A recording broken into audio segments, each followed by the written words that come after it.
Bonjour, ici Virginie pour Il n'est jamais trop tard, j'espère que vous allez bien. Aujourd'hui, je voudrais vous parler de comment pratiquer une autocritique utile tirée du livre de Christophe André, Imparfait, libre et heureux. Nous avons souvent l'habitude d'être durs avec nous-mêmes, voire intransigeants. Nous avons tendance à nous autocritiquer sans prendre de recul, comme si cette bienveillance naturelle que nous avons la plupart du temps vis-à-vis des autres s'évaporait dans les airs quand il s'agit de nous-mêmes. À ce sujet, je vous invite à visionner ma précédente vidéo « Comment est-ce que je me parle ?»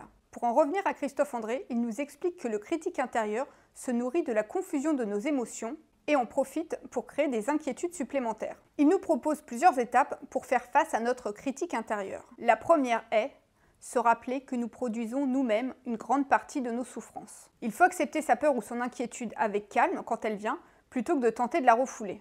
Le fait d'être à l'écoute de ses peurs est important car la peur détecte les problèmes.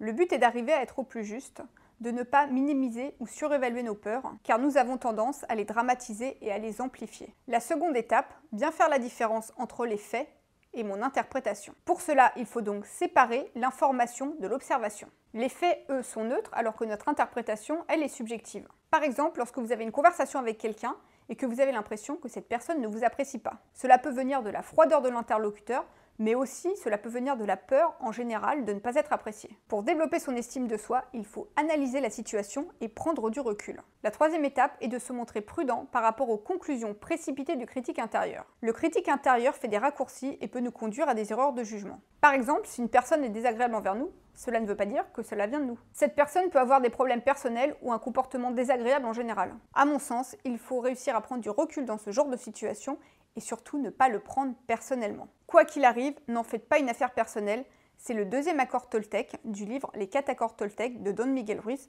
j'en ai d'ailleurs fait une vidéo précédemment. Quatrièmement, reformuler différemment ces auto-reverbalisations. Cela implique de ne plus accepter les termes irréversibles et radicaux tels que catastrophe, nul, etc. C'est un peu comme jamais et toujours. Christophe André nous explique que les formulations négatives et catégoriques pousse au scénario catastrophe et au rejet social.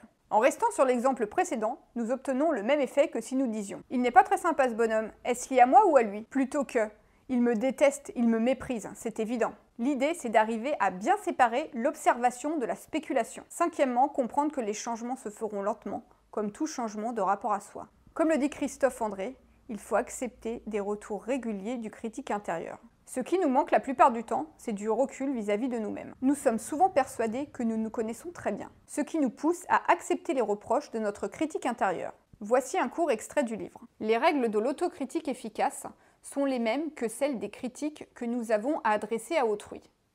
D'une part, faire preuve d'une acceptation inconditionnelle globale et d'une capacité d'autocritique sur des points précis.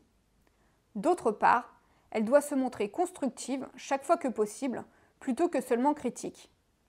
C'est toute la différence entre « tu as été mauvais », global et négatif, et « la prochaine fois, essaye de faire davantage comme ça », spécifique et constructif.